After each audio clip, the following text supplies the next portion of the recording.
This is Political Paradigm. Welcome. I am Terry Ikumi. The conversation on politics continues ahead of the 2023 general elections. This time, let's hear from Labour. My guest is the National President of the Nigerian Labour Congress, Comrade Ayuba Waba. Mr. President, welcome to Political Paradigm. Thank you very much, Terry. Thank you for having me on this very important platform. I think it's important to start off by saying, by congratulating you on the May 1st Workers' Day. I don't know if I should throw out I should be congratulating you, but I would like to ask you first, before we go into the politics proper, should I say congratulations? Is there something to celebrate about the 1st of May, Workers' Day? Yes, there is something to celebrate. May Day is essentially to celebrate the contribution of workers to national development, to stability, to the issue of production.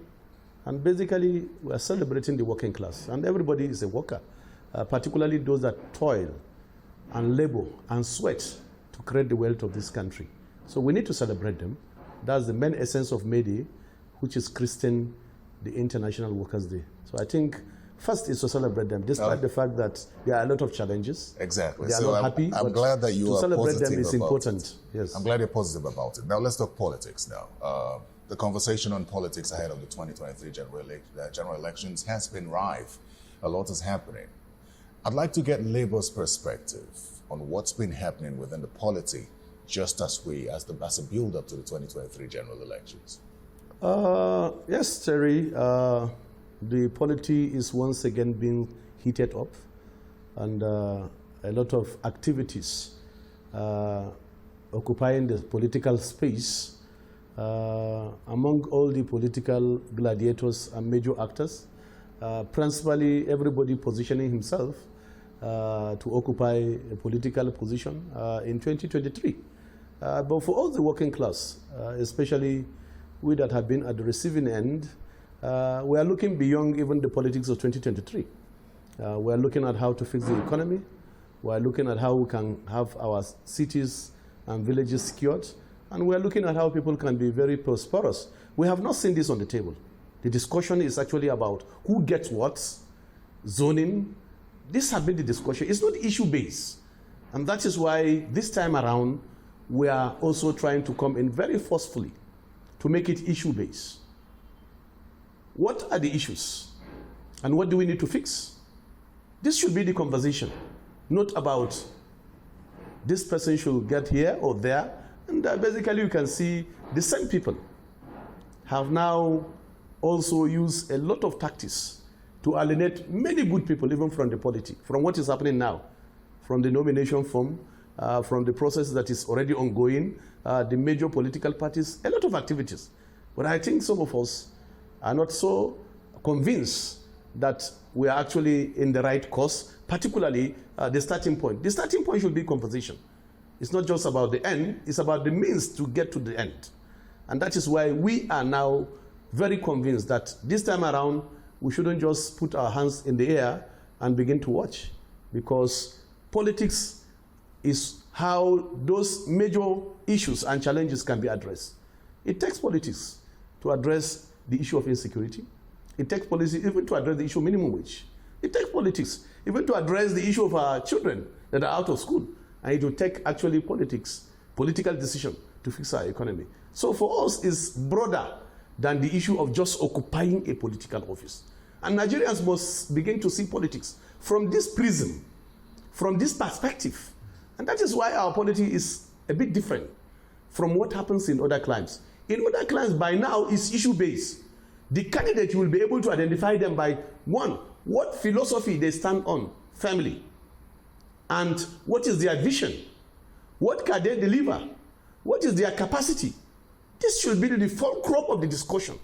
Not about, no, you should go to point A, you should go to point B. That should not be the discussion, because the challenges are known. Even my grandmother in the village knows that the power crisis is real, because in her time, power is stable. Power is cheap. She can grind using the national grid. This is the reality. My grandmother knows there is the challenge of insecurity, particularly me from the Northeast. At a particular time, all of us left our traditional abode, and we went somewhere and become internal displaced persons. So all of these are known. Those are the real challenges. So for me, I think the focus, but our attention has been diverted. Either party A, party B. Is this you saying that the conversation on zoning should not be... Well, it should be secondary, but at this point in time, it should be about personalities and what they stand for. That should be central. That, to me, should be central. It should actually not be played down. It should be the one up. And the issue of zoning and other primordial interests should be secondary. So the primary issue is about how do we fix our system. And that's why I brought the issue and the perspective of other climes. In other climes, just imagine, put it side by side with other climes that have just had their election. By now you know whether this candidate is extreme right, is extreme left, is a social democrat, is in the center. What can he deliver? Even in the First Republic, the major political parties, you know what they stand for. UPN, you know for sure that you will have quality education. Even in the Second Republic, NPM stand for houses. You know, GNPP. All those parties have something that you can point to. And then people don't also decamp in the morning and decamp next day in the afternoon, because they believe firmly in a political ideology of a political party. But now all those things are gone. You have the good, the bad, and the ugly in each of the political parties, which is not good for our democracy. In other climes, once you are a Democrat, you remain a Democrat. But you can vote against your candidate if you feel that the candidate does not actually warrant or will not address the socio-economic challenges that are prevailing at that time. It happens. If you are a Republican, you can also vote across board. But in most cases, they don't change their identity, their ideology.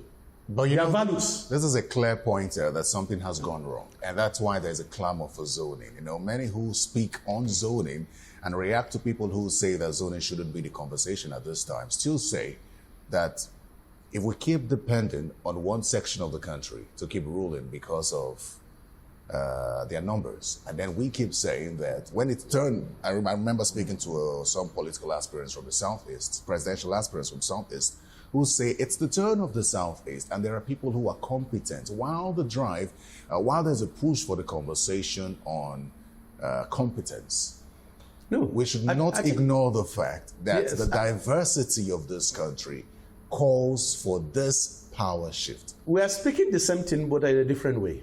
It's just about how you prioritize the issues. The issue of zoning is there, is good, because you need to also address issues that are very fundamental to the structure of the country. But what I'm saying in essence, in every zone, whether zone A, B, C, D, or you look at the geopolitical arrangement, the issue is about getting the best, even if it goes to a particular zone. That is what I'm playing up. It's not to say that all those people we see now, because it's going to be zone to my zone, I need to be in the bandwagon so that I'm not forgotten. That should not be the driving force.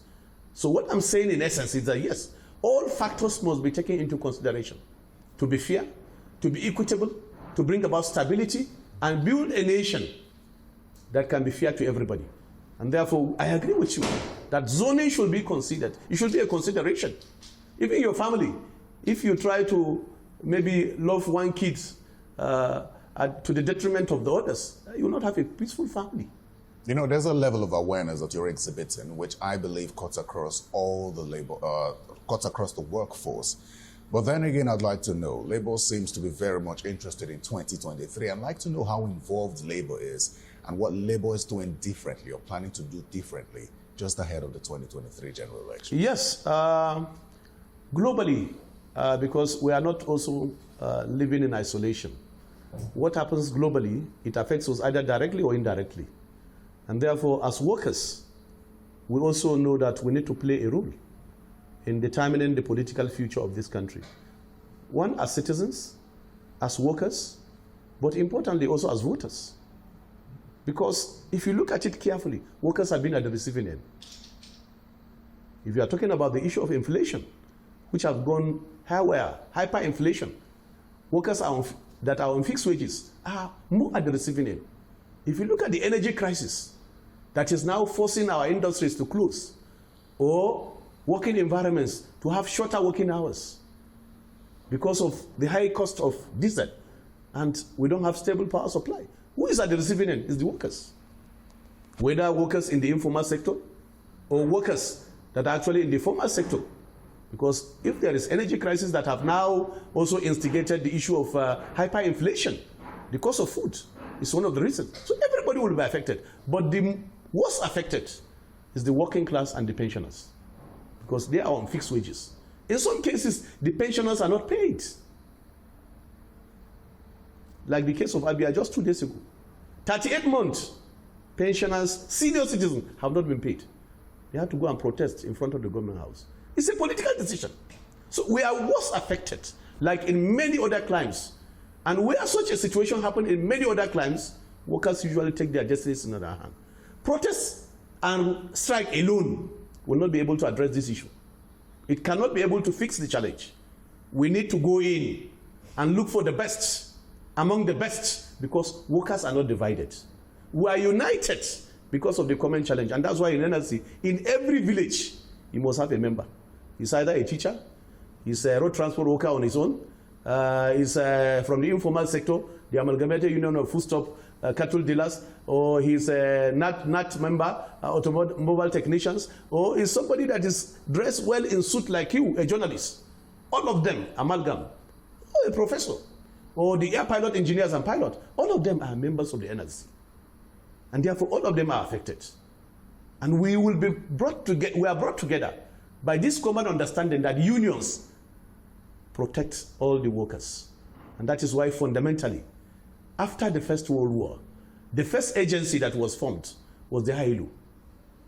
And the foundation of ILO is that injustice anywhere is a threat to peace everywhere. And that the foundation of peace in every clime is actually social justice for everybody. So this is the foundation. And if we realize all of that, unions and workers are the strongest pillars of democracy everywhere around the world. From America, and I want to start with citing America. And let me give you the scenario of the current leadership of America, the political leadership, how workers played a role. In fact, particularly I was in Atlanta, a year before the national election in America, where the workers also said, no, we'll take our destiny in our hand and we'll play a very active role. The CBTA called a congress in Atlanta, and I was one of the guest speakers. I was invited in my capacity as the president of ITUC, that is the International Trade Union Confederation, where we have 207 members in 163 countries. I'm the first African to be so elected to actually lead that process. My deputy is from the American Federation of Labor, Cathy Fingold. So I was at that Congress and I saw what happened. They lamented and said, no, unions will not lament, will not agonize, will only organize. And they said they will organize. So a primaries was carried out among the working class between Ben Sanders and Joe Biden, because they said the two meet their criteria. And to my surprise, Joe Biden won in that primaries. American Federation of Labor, particularly the CBTA, with many members, he won. And they said, anybody that have won in such a process, that there will be unity of action, and that ultimately he's going to be the president. I was so surprised. And they went to work. They call it working America. Every worker, wherever you work, wherever you live, you must produce 10 people. With 14 million members, 10 people each, they said no, they will carry the day. And assiduously they worked. And luckily they won. The 5 first appointments Biden made has relationship with the unions. Last 3 weeks, I was actually on a platform where the Minister of Labor, who is also son of a worker and also a trade union himself, was also discussing how unions can be strongest pillars of democracy. And profoundly, he said, 1, I'm going to increase the minimum wage to $15 per hour. That is the national minimum, because in America, the national minimum wage is actually a product of a national law. The president and the national government pronounce the national minimum wage. State can only pay higher, but they cannot pay below. And that's why in America, once you fix the national minimum wage, state can go and pay higher, but you can't pay lower. You can pay the same, but you can't pay lower. That's why today you see that many states are even paying higher. So he proposed that once elected, that is the accord with the working class, We want to increase the minimum wage, and the process has started. We held the first NLC political summit. There were resolutions. There were decisions. There was a charter of demand that was produced that will guide our engagement with all political gladiators, because we realize that it's not a party affair now. It's about the individual. So we're not going to limit our scope to say party A or party. No. We're going to look at the individual, and we're going to follow the pattern of what have worked elsewhere, to engage them through town hall meetings, to engage them through a process that is transparent. And at the end of the day, we'll also try to bring about 5,000 workers from all jurisdictions to say, okay, these are the people. Speak to us. At the end of the day, we'll also decide openly, who do you think is good to actually salvage this country? And therefore, we'll then put our eggs in that direction to be able to bring about the transformation that is required. To fix our industries, to manufacture instead of import. This is the discussion. There are a number of declarations that have been made. We have perhaps the highest number of aspirants as we speak right now. Those who have bought their forms and those who haven't bought their forms. And as you speak about engaging these politicians just before the elections, beyond their parties, I'd like to ask you this. What are your thoughts on the declarations so far, on the persons who have declared to run for the president? Well, in the declaration, you have the good, the bad, and the ugly. You have those that are serious. You have those that wanted to use declaration as a bargaining mechanism, possibly for them to be considered. So all of this will be put into consideration. But I think the irony of it is that if you look at the character of some of those people that have declared, I think they are not worth even considering. If we're a serious country, they are not considering in the first place. And that's why our issue is different. What kind of persons are you referring to? One, the office of the president is the highest office in the land. And there must be some consideration for persons that are vying for that office actually to, there's some minimum that they need to have in terms of their experience, in terms of their qualification, in terms of what they can deliver, and in terms of, in concrete terms, organizations that have managed, what have been their scorecard. Those are some of the considerations elsewhere. You don't just come from the blues because you want the issue of zoning. You don't just suddenly arise from the blues and say, well, I also have to be in the ring. It makes the process a bit clumsy.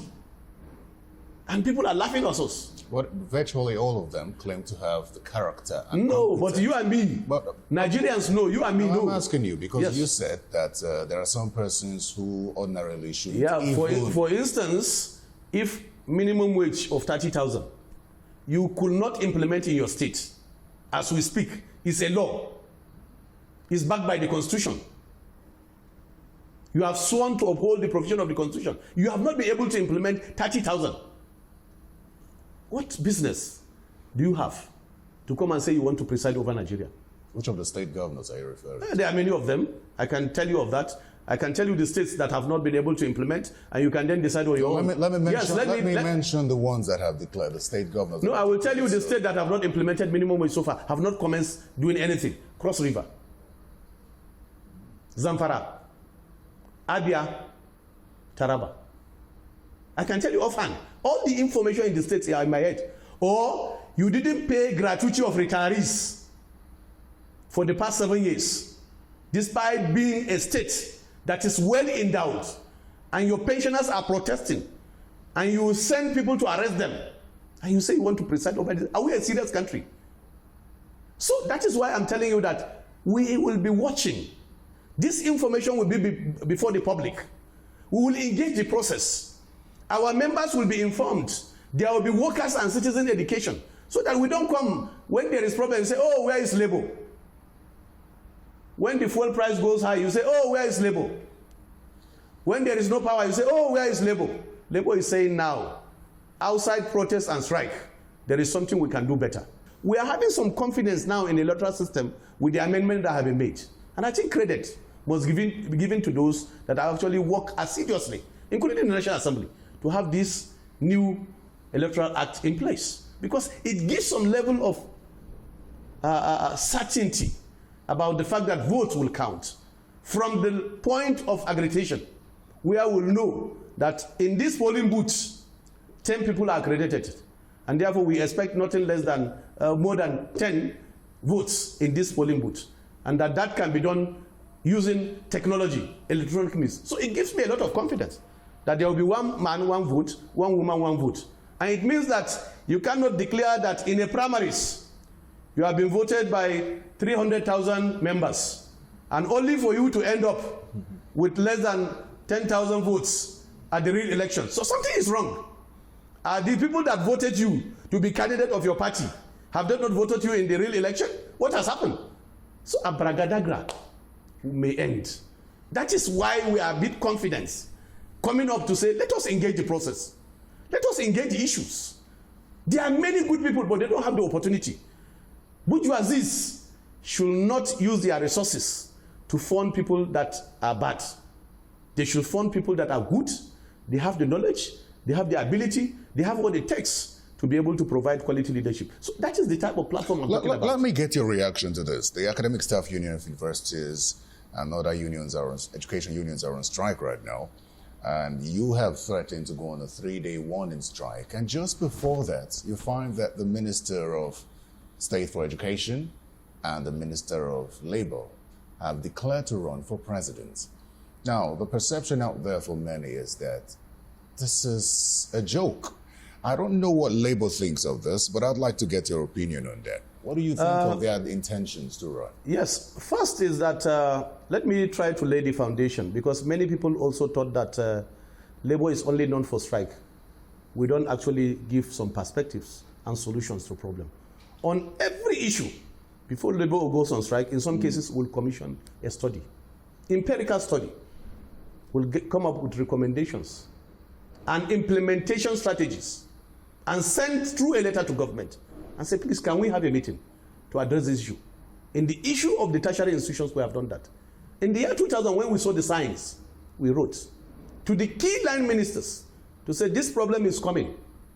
Can we have a meeting to actually resolve this issue? Outside the Minister of Labor, nobody even acknowledged the letter.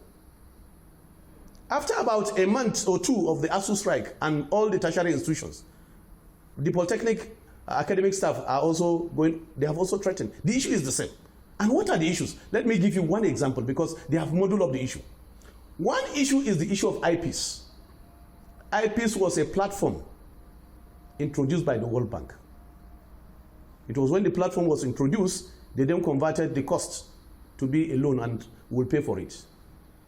It was like a platform to address all the issue of payment in the public sector. But the public sector has some peculiarities. The core civil service is different. The education and tertiary institutions are different. They have different peculiarities, but they deploy this platform. Even as I speak to you, the core public service have issues on the IPs.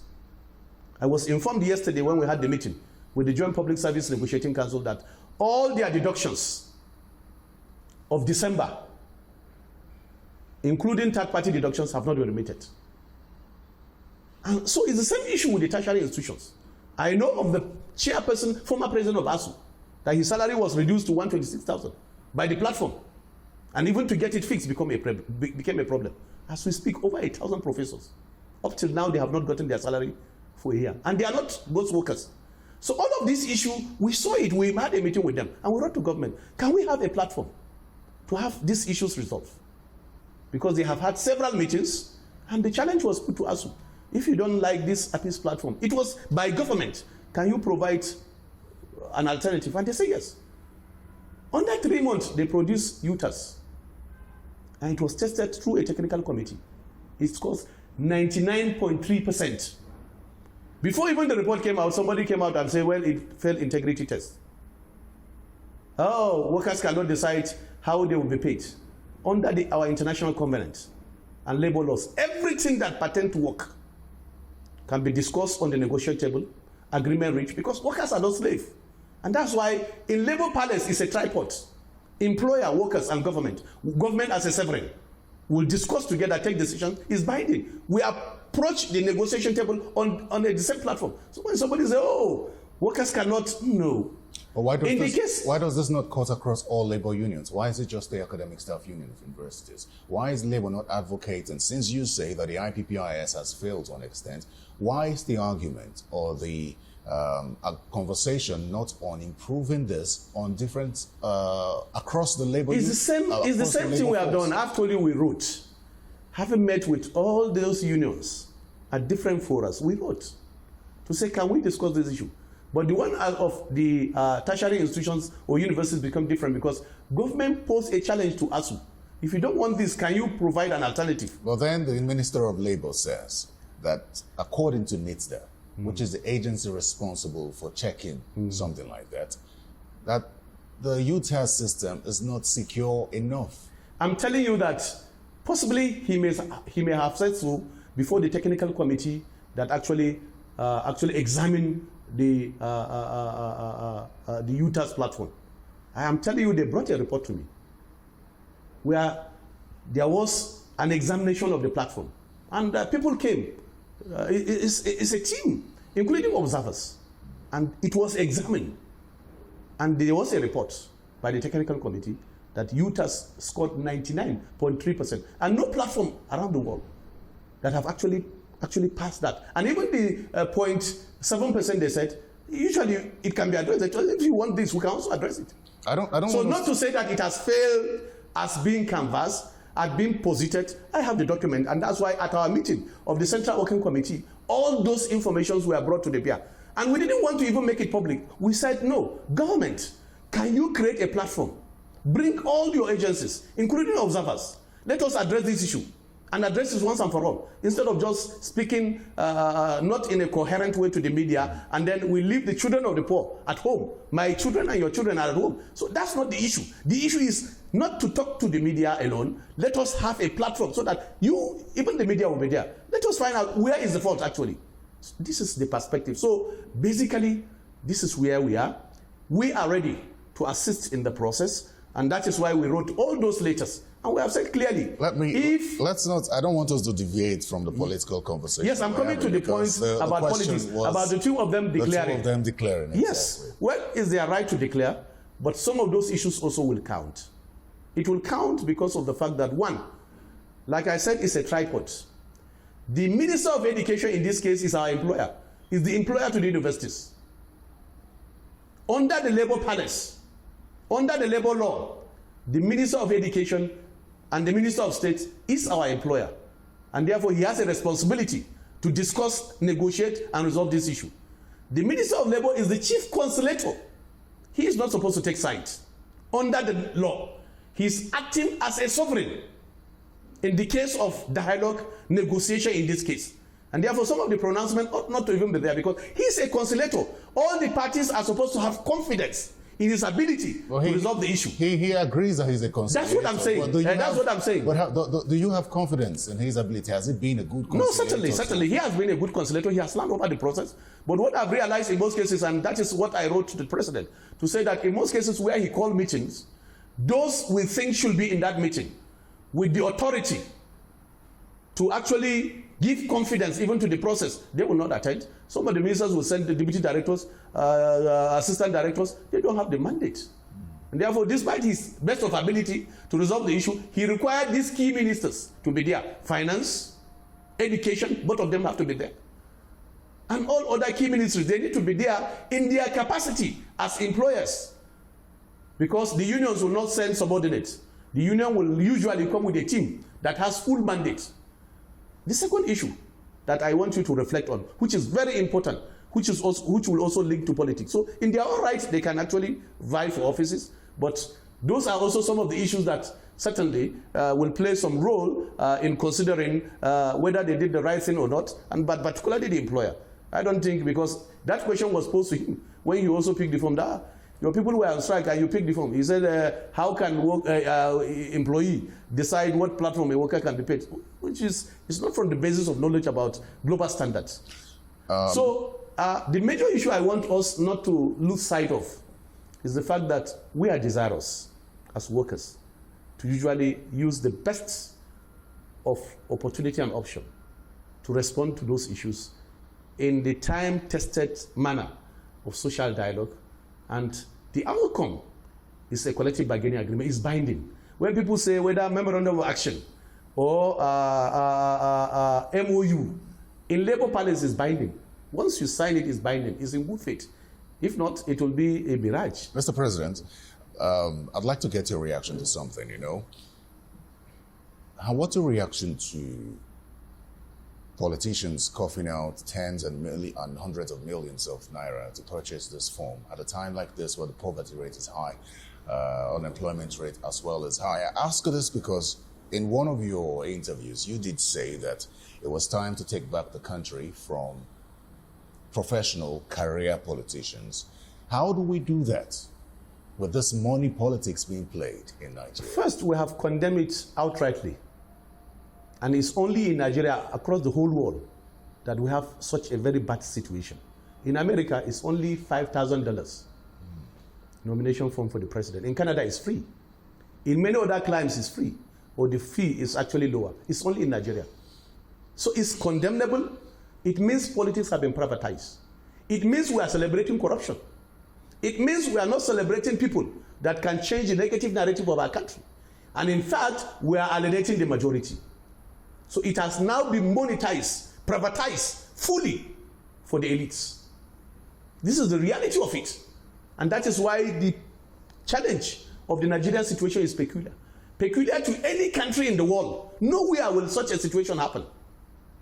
I've asked the question, if somebody is purchasing a firm with 100 million naira, I think the anti-corruption agencies should first find out, have he paid a tax commensurate to the money he has been able to generate that even warrant him to have that money to purchase the firm? That's the starting point. Two, if he claimed it has been donated to him, all those that donated the money, we also need to interrogate whether they have paid taxes, how they have generated the money, because at the end of the day, in most cases, the money is from government coffers. And therefore, I can say clearly that we are celebrating, abating corruption in this case. And therefore, corruption, the fight against corruption, if we don't get these things right, forget about it. And that is why Labour is coming up to say, let us have alternative political parties that the masses can use, that the less privileged can use, and that we can advance good people. That's why I emphasize that we are not going to look at parties. We are going to look at the candidates, what they stand for, and what have been their antecedents, and what can they offer, and how can they address the challenges that you said. One, facing the economy, the social sector, unemployment is critical, the energy crisis. These are three major, the insecurity. These are four-legged issues that are fundamental. Apart from mere political promises, I don't think we should actually waste our time on mere political promises. No, it's about how.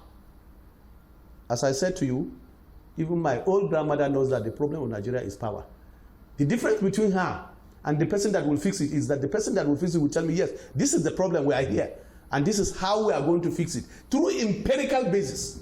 But not to say that, oh, this is the problem, I'm going to fix it, how? It will remain like that. So basically, I agree totally with many Nigerians that have condemned the monetization issues that are happening now in our polity. It's condemnable, it's corruption, it's even encouraging corruption.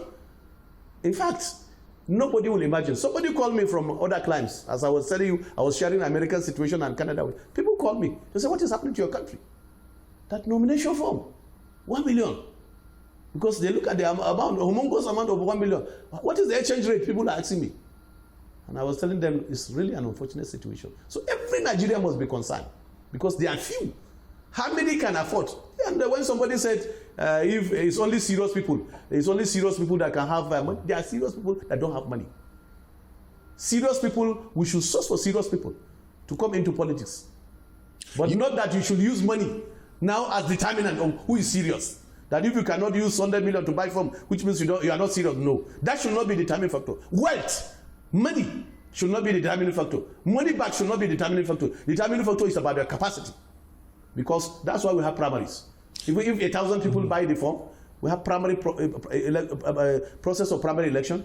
The bad ones will be weeded out. That is what is supposed to be, but not to now celebrate corruption and celebrate what is happening. No, it's really bad. Now, you've repeatedly lent your voice to those calling for restructuring. And as we go into 2023, we expect a new president. What sort of restructuring do you expect from the next president of Nigeria? Well, luckily we have had a national summit dedicated to the issue of restructuring, where you remember we brought many Nigerians, the socio-cultural groups, our eminent religious leader, it was chaired by the Sultan himself, and eminent personalities and speakers to discuss the issue and the perspective of restructuring. Restructuring certainly requires that we look at a lot of issues, and that's why we differ in perspective with some of those prepositions. For instance, the issue of state police is one of them. Yes, state police is good, but our perspective is that we are not right for that. If a politician would declare somebody wanted and use all the forces on earth to get him arrested, if he has state police, he will do worse than that. If workers that are protesting armless on the streets, thugs can be deployed to chase them away and break their heads. If such political elites have police, in fact, it will be worst. So it's good, but we are not right. Our democracy, and that's why I made the example to you that even in the case of bioform, in the whole world, our situation is different. So in the same way, in the deployment of some of those key issues that we have said should be restructured, yeah, we need to devolve some powers actually to the state. But the state also have to be responsible. Even the state, they need to devolve power to the local government, which is what we have been canvassing for. We have been canvassing for, one, institutions need to be independent, not individuals. Autonomy for the judiciary, autonomy for the local government, autonomy for the parliament. It's part of the restructuring that we have canvassed for. And you have seen forces that are actually against even this autonomy. They want more power, but they don't want that power to be devolved. The argument is that, well, local government is still the appendage, and they can still use local government fund as money for the boys. We cannot make progress. Let's talk about the Labour Party now. How involved is Labour in the affairs of the Labour Party? What's the situation in the Labour Party as it relates to the NLC? Yeah, progress has been made. Let me give you just small little information. The Labour Party actually was formed by the NLC. It was actually formed as Party for Social Democracy under Pascal Bafia, and in line with what is happening around the world. Labour Party in UK was formed by the Union. Workers' Party in Brazil was formed by the unions, our counterpart. Same with Labour Party in Australia. Same with New Zealand. Same with, you remember Chiluba, the president of Zambia Labour. So all around the world, particularly the Scandinavian countries, workers are not staying aloof. They will belong to political parties. In South Africa, you remember the alliance between ANC and COSATU. So these have been the trend. So as far back as that period, Pascal Bafia saw the trend around the world, and therefore formed the Labour Party as Party for Social Democracy. It was Adams that now said, let us change the name to Labour Party. And that was changed. The certificate is still in my safe, the original copy. So we brought the structure because we need the Labour Party to be run as a party, not as an appendage of the NLC. So they are a bit independent. It's just like when you form a bank. It becomes an independent entity, but you still regulate to try to find out that it's actually aligned with your philosophy, with the ideology. So we had some challenges where the real ideology of the party derailed, where if people now fail to get nomination in the major political parties, they will then come. The good, the bad, and the ugly, including those that we think are also anti-workers, using our platform. So we thought that is a misnomer. And therefore we need to refocus, re-energize, and also put the party back on track. So the delegate conference of 2015 took some decision to say that we should be able to do A, B, C, D. So is that then that some of the proponents took us to court? We didn't take them to court, they took us to court. But at the end of the day, there was a consent judgment. The consent judgment is that, yes, the court upheld, through that consent judgment, that, yes, the party was formed by the NLC. It belongs to the working class. And therefore, it should drive their ideology and philosophy and provide a platform for them to be able to seek for political offices. So all of us have seen reason to agree and work together. And as I speak to you, I think we are almost. So you've accepted accepted the chairmanship of Mr. No, we have Julius resolved that issue. Abure. We have resolved that issue. There is a template of what we need to do, and we have agreed that the party should actually focus on its founding principle. So that is where we are. But the party has actually a relationship with the working class, TUC, NLC, the market women. That is their party. So we'll also use that, but we will not actually allow people that we believe are also part of the problem to use such platforms. So the Labour Party has resolved its issues now and stands as one. In 2023, will you be fielding a presidential candidate? Well, as I've told you, Fielding candidate means he must meet all requirements. So it's work in progress. For now, we don't have, because they will inform us. The party is an independent entity. Mm-hmm. It will be run by the executive, and also will have the support of NLC. But basically, as I said, it's an independent entity. But I know as a matter of fact, because some of the leaders are also from our instruction, if as the process evolves, the public will be aware, and we will also be aware. But for now, we don't have such an arrangement. But as the process evolves, I'm sure that we'll be able to know. But I can tell you that we will not allow the platform to be used by every Jik and Harry, particularly those that have become a problem to Nigeria, to then use our platform. Even if we are the owners of the party, if such people come and they acquire our form, and through dubious means, we'll go openly to say that we actually disown them. That yes, they are using the Labour Party platform, but they don't have anything to do with us. I will go public on that. That is the mandate that I have. You know, I'm curious. Yes. What the NLC is doing to strengthen its state chapters, because it would seem that the strength or the voice of the NLC is mainly at the federal level. And so you find state governments intimidating the state's chapters. What's the NLC doing? Yes, we have few instances where some of the states have tried to undermine the independence of unions in the states. And I can mention a few examples, but what we did now, that the political committee or the political commission of the NLC, which is constitutional, same with the Trade Union Congress. We have in our constitution a political commission at the national level, a political commission at the state level, a political commission at the ward level, and a political commission at the local government level. All these commissions are independent entities from the state structure that will work assiduously to advance the political interests of the larger working class. So by so doing, it has actually been insulated from such approach where people then can use our state councils to try to undermine our political interests. I can also say that clearly there is now a new orientation because now, under the structures of the NLC, apart from the elected structures, we have also, like the permanent secretaries, we call them state secretaries. They are employees of the Congress. I'm an elected, full-time elected officer of the Congress, but we have also permanent officers of the Congress. The General Secretary is a permanent officer of the Congress. We have the President and about 19 elected officials. Same in the state now, we'll have a secretary appointed with the orientation and philosophy of the working class. It's there in our constitution. So basically, we have started that process. All right. And they are going to be deployed. We'll also look at how they can add value, tremendous value to what we are doing. So we are not unmindful of some of those challenges because in every society, you can have the good. You can also have some that you need to correct. So we have such, and we are working assiduously on that. Let's touch quickly on some other national issues now. What's your reaction to the federal government's decision to reopen some of the borders? They've been closed for a while, they've been condemned, but now they're being reopened. See, from the beginning, I think we have not supported fully that idea because with globalization and with our very porous borders, what has happened is that you have just closed the official borders, but then the unofficial borders were opened. And there are so many.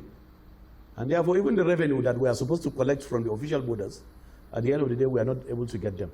I met somebody, let me tell you, I met somebody at Alaba International Market, this spare part market in Lagos. Not Alaba, just close to Ikeja. And he came all the way from Ghana to say that they used to come to that place to buy spare parts because that place is known for spare parts. We are the major importer around the world. But now that the border is closed, he has to use other means to get this thing out. And I said, how did you come in? He said, no, this is how he has to pay money everywhere to come in. But we can make it official and get these things in and insist that people pay tax. I think that is what is supposed to be done globally. Even the importation of rice we are talking about, it may reduce it, but you have seen also that a lot of importations are going on. And the basic issue there is about also the issue of pricing, like the issue of rice now. Why is it that people look at it as, like an incentive to bring in foreign rice, whereas we are producing so many. And the simple answer is that the foreign rice is cheaper than our own, and basically because of the economic challenge, people will usually go for something that is cheaper, including the cooking oil. So this is the idea. So it's for us to look at those challenges and actually use them as an advantage to now address those challenges that we are passing through. But I don't think anywhere around the world, if not where there are serious security issues, that borders have been closed for a very long time. So basically, I don't think it made any difference when the borders were closed. I don't think it makes a lot of difference because there are a lot of, which are over 2,000 square kilometers, very open, porous borders. It's even funny, and it brings me to the idea. When the borders were closed, this issue of subsidy or not, you remember, when the borders were closed, we expect that when they claim that about 60 trailers are smuggled out of the borders every day, because the amount of PMS consumed as posited by DPR then, and then the Ministry of Petroleum Resources is different. And we say, what is the difference? They say, no, it's being smuggled. And the quantum alone is about, when we computed it, is about 60 trucks, I think 600 trucks per day, to be able to actually smuggle that quantum. So we are then at a loss. If the borders are closed, and 60 trucks is not something you can put in a pocket and even use the other way. So is there a connivance or something is wrong? That is what brought that whole argument about the fact that what we claim we are consuming is not really what is being consumed. And the whole issue about even the subsidy, whether you want to now transfer it to the citizen, need to be interrogated. We are the first people to do that. And we even wrote to the president to say, well, there is now the Internet of Things, how that can be done without even paying money, including the oil theft. There are softwares we can deploy that can address that issue. So that brought the idea that whether we did the right thing, because even within the pendency of that period, when the borders are locked, all the borders, the consumption rate is still the same, and they say it's predicated on the fact that there is the issue of smuggling. It never came down. So that's to tell you that, well, those issues certainly may not actually have worked. A couple of weeks ago, the president gave presidential pardon to some persons, two of them former governors indicted for corruption. And they've come under, the president has come under heavy criticism for doing that, questioning his fight against corruption. In fact, the Christian Association of Nigeria says the president has just made a move that shows some form of encouragement to corruption. Is that the same? Is that what you think as well? No, we shared the same view with many Nigerians that thought that that decision was faulty. First is that they have been tried by the anti-graft agencies. A lot of resources have been spent through the investigation and prosecution processes. A lot of time and energy have been spent, even for the judges, to work assiduously to now deliver judgment. In all of this, we thought we are fighting corruption assiduously, because these are high-profile cases. What of the poor man that out of lack of food went and stole a goat? He will be in prison for 10 years. No option, even if he's dying. No leniency for him. So I agree, certainly, that we are just encouraging corruption at the highest level. These are political elites.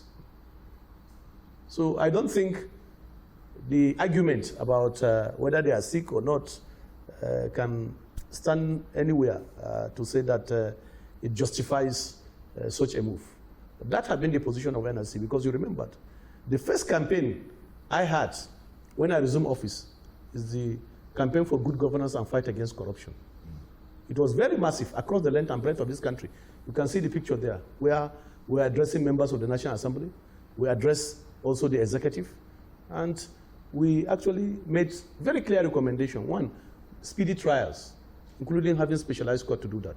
Two was the issue of whistleblowers. They need to be rewarded, they need to be protected. All of these were some of the recommendations that came from that engagement, and we forwarded it to government. And to say also that, why is anti-corruption fighting in other climes, like China? It's even capital punishment. Once you, and that's the principle of separation of power. Executive, judiciary, and once judiciary have taken a position and have pronounced a judgment, despite the provision of the Constitution that, yes, the executive can look at it, but we think in this important issue of corruption, our take is that let's allow the full course of the law, because already judgment has been made, because it will serve as deterrent to others. It is now an incentive. Many others will say, oh, we'll also go and, because these are privileged few, we'll also go and do the same, and we'll also work to have our issue also pardoned. So I don't think it's the way to go. I think I share the view, and the NLC share the view of the majority that have said that certainly is not something that is encouraging. Comrade Waba, just before we go, your time in office expires in 2023. I'd like to ask you this, just like your counterpart in the TUC at the time, would you be interested in running for office? You know, you're not the only NLC president that has indicated interest to fully join politics. Do you have an interest in it? Let me say that very clearly and unambiguously. In this particular political dispensation, which starts from 2003, I am not interested in running for any political office, because I thought we should be able to make sacrifice and work assiduously to get people that we think can change the negative narrative of our country. Because I'm still the president of NLC up to 2023, and therefore in that political dispensation, I'm not actually interested. After then? For now. After then, well, nobody knows what will happen. Basically, we can look at it much more later, but for now, no. And I can say that emphatically that no. I've been in the labor movement now for 34 years, elected, not appointed. All through my life from 1988 to the office I'm occupying today, to the office I'm occupying at the global level, being the president of the International Trade Union Confederation, which has 207 million members, operating in 163 countries, covering 336 all through. It is trade union work, and therefore I think it's good for me to concentrate, end that process, and then have some rest, and then we'll begin to look at what best can we do. But I remain a very strong advocate of good governance, of a very strong democratic process, and workers will continue to remain the very strongest pillars of democracy. Very well then, there are some concerns ahead of the 2023 general elections. One of them is security. Do you have any fears regarding 2023 as far as security is concerned, or anything else as far as that election is concerned? Yes, every right-thinking Nigeria and anybody that has so far traveled very wide as myself. I've traveled to over 70 countries around the world. It's even the COVID that have actually slowed me down. As I said, in 163 countries, we have labor unions like NLC that I'm speaking for and leading them. And in most cases, we also go around. It is also only COVID that actually slowed that. So I've seen a lot of dimension of issues. What is happening today, particularly in the political arena, where politicians are now doing the politics of do or die, and coupled with also the issue of the security challenge, I'm a bit worried, and all of us are worried, that we must work very hard to ensure a very peaceful 2023 election, and importantly, to try to address the issue of insecurity. The one of my area, I think, to the glory of God, I can tell you emphatically that there is a lot of improvements, particularly in Borno, where I think our governor has been doing very well. I can say without missing one, if all governors would work the way he's working, I assure you Nigeria would be a better place. He has personally moved all the IDPs back to their original places of abode, giving them support, put civil authority in place, and encourage the military, including going there himself in the night. Many of those insecurity situations is a creation of the political class. And therefore, we need a political solution to address it. I say so. From the history of Boko Haram, in 1999, we have some of those security challenges. We are nowhere there. We don't have them. In 2003, some of those insecurity, we don't have them. When did Boko Haram start? When did this issue of herders and farmers starts, when the terrorism now having the infantry to even attack trains starts. So if you look at it carefully, it will require a very strong political will among all the political gladiators to be able to address this issue. And therefore, if we are going into a political cycle like this, looking at our history and how this insecurity have emerged, it must give you some level of concern. It's giving us some level of concern that we hope something else will not emerge. We hope even those ones we are trying to manage will then be able to curtail. So it gives me a lot of concern, and basically that is genuine for every Nigerian to have some concern. And that is why I think we are doing everything possible to also contribute our quota to make sure that it doesn't degenerate to a level that we cannot even be able to have a very peaceful transition period. We should all try to work assiduously, and we're working around that. Comrade Ayuba Waba, thank you very much for coming to speak with us on Political Paradigm. Well, Terry, thank you for this opportunity. I'm not a politician, but I think it's good because we are also engaging the political issue. So it's good to have me around and to have my perspective, the perspective of the working class. Well, that's Political Paradigm. Thanks for your time. Remember to catch this episode and previous ones on our YouTube channel, Channels Television, or go to the website, channelstv.com. I'm Terry Ikobe. Goodbye.